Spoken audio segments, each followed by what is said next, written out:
Hello friends, मेरा नाम है ललिता। आप सुन रहे हैं भूतिया कहानी ललिता की ज़ुबानी।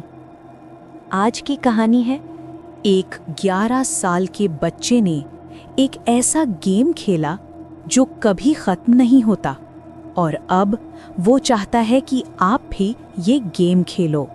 मैं आपको ये किसी शान की बात समझकर नहीं बता रही हूँ और ना ही मुझे आपसे कुकीज़, दूध या चॉकलेट से ढकी मिठाइयों जैसी कोई तारीफ चाहिए जैसे मेरे आसपास के लोग चाहते हैं।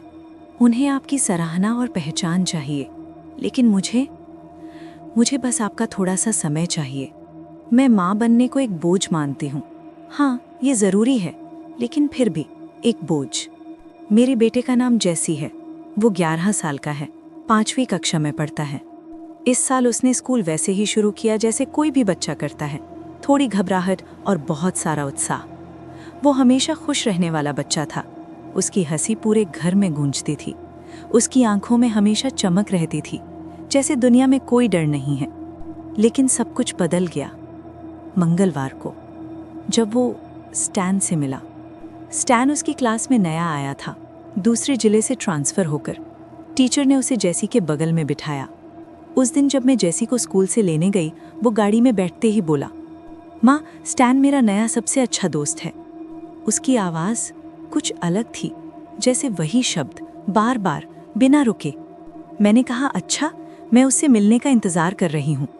लेकिन वो फिर बोला, माँ, स्टैन बहुत अच्छा है, आपको उससे मिलना चाहिए, वो दुनिया का सबसे अच्छा दोस्त है। वो यही बात बार बार दोहराता रहा, इतना कि मुझे अजीब लगने लगा। मैंने उसकी तरफ देखा। उसका चेहरा पीला था और वो पसीने से भीगा हुआ था। मैंने तुरंत उसका तापमान चेक किया, लेकिन उसे बुखार नहीं था। उस रात हम यही बातचीत करते रहे, वही शब्द, वही आवाज़, जैसे कोई चीज़ उसके अंदर अटक गई हो। जब मैंने उसे बिस्तर पर सुलाया, वो मुझे देखने लगा। उसकी आंखों में आंसू थे। उसने अपनी छोटी उंगली से मुझे पास बुलाया। मैं झुकी धीरे से और उसने मेरे कान में फुसफुसाया, आप मुझ पर विश्वास करती हैं ना माँ? उसकी आवाज़ इतनी ठंडी थी कि मेरे शरीर में सिहरन दौड़ गई। मैंने पूछा, किस बात पर बेटा? उसने कहा, स्टैन मेरा सबसे अच्छा दोस्त है। मैंने सिर हिलाया और फिर से उसका तापमान चेक किया। सब कुछ सामान्य था, लेकिन कुछ भी सामान्य नहीं था। उस रात मुझे नींद नहीं आई। अगले दिन जब मैं उसे स्कूल छोड़ने गई, उसने कहा, मैं अंदर नहीं जाना चाहता। मैंने पूछा, तुम बीमार हो? उसने कहा, नहीं, मुझे जाना है। लेकिन उसके हाथ कांप रहे थे। वो अपने होंठ काट रहा था, जैसे डर रहा हो। वो कार से उतरा और बिना कुछ कहे चला गया। न बाय, न आई लव यू, बस खामोशी। और तभी मेरी कार के सामने एक लड़का खड़ा था। बस 2 सेकंड और मैं उसे कुचल देती।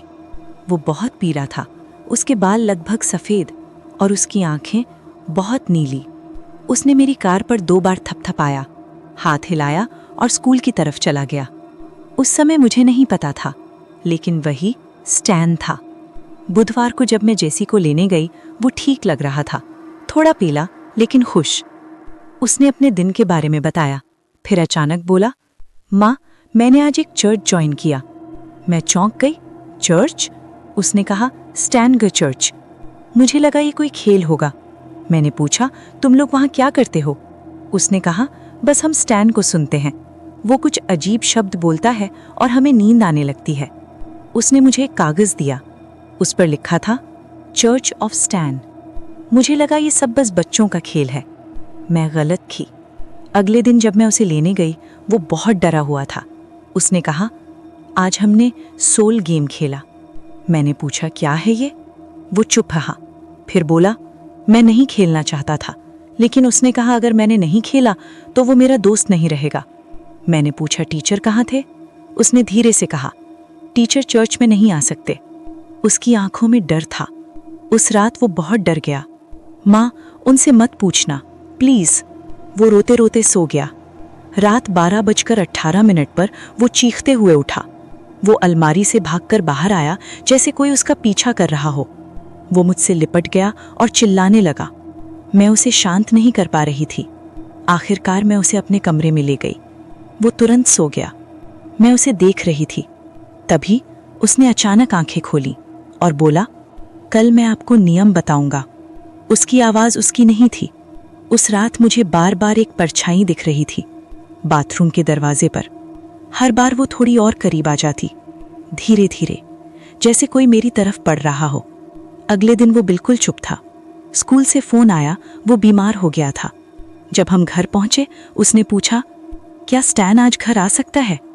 तभी दरवाजे पर दस्तक हुई। मैंने दरवाज़ा खोला। वही लड़का और एक लड़की। लड़के ने मुस्कुराकर कहा, हाय ड्रिज। ये मेरा पुराना नाम था। वो कैसे जानता था? उसने कहा, पहला नियम, अंधेरे में आईने के पास मत जाना। दूसरा नियम, रात को कोई दरवाज़ा खुला मत छोड़ना। तीसरा नियम, अपने बेटे से पूछना। और याद रखना, अगर चरमराहट सुनाई दे तो तुम पीछे हो, अगर सरसराहट सुनाई दे तो तुम हारने के करीब हो, और अगर धमाका सुनाई दे तो बस यही उम्मीद करना कि तुमने वो आवाज़ कभी ना सुनी हो। वो चला गया। मैं अंदर आई। जैसी रो रहा था। क्या हुआ? उसने फुसफुसा कर कहा, मैंने धमाका सुना। मेरा गला सूख गया। मैंने पूछा, ये गेम कब ख़त्म होता है? उसने कहा, ये कभी ख़त्म नहीं होता। मैंने पूछा, तीसरा नियम क्या है? उसने कहा, तीनों नियम जानना मतलब तुम भी खिलाड़ी बन गए। मेरे हाथ कांपने लगे। मैंने पूछा, अगर हार गए तो? उसने कहा, अंधेरे में वे आएंगे, वे तुम्हें लेने आएंगे। मैंने पूछा, कौन? उसने कहा, स्टैन और डेविन। वे आईनों और दरवाज़ों से तुम्हें खींच लेंगे। मैंने आखिरी सवाल पूछा, जीत कैसे सकते हैं? वो धीरे से बोला, अगर तुम इस गेम के नियम दूसरों को ज़्यादा लोगों को बता दो। उस पल कमरे में खामोशी छा गई और मुझे एहसास हुआ कि अगर मैं ये कहानी आपको बता रही हूँ तो क्या मैं ये खेल आगे बढ़ा रही हूँ? और अगर अब आप तीनों नियम जानते हैं तो क्या आप भी इस खेल का हिस्सा बन चुके हैं? और अगर आज रात आपको कोई हल्की सी चरमराहट सुनाई दे या कोई सरसराहट, तो कृपया पीछे मत मुड़ना। और अगर आपको धमाका सुनाई दे तो बस यही दुआ करना कि बहुत देर ना हो चुकी हो। आपको कहानी अच्छी लगी हो तो हमें सपोर्ट करें, लाइक करें, सब्सक्राइब करें और अपने दोस्तों के साथ शेयर करें। कल मिलते हैं नई डरावनी कहानी के साथ। तब तक के लिए स्वस्थ रहें।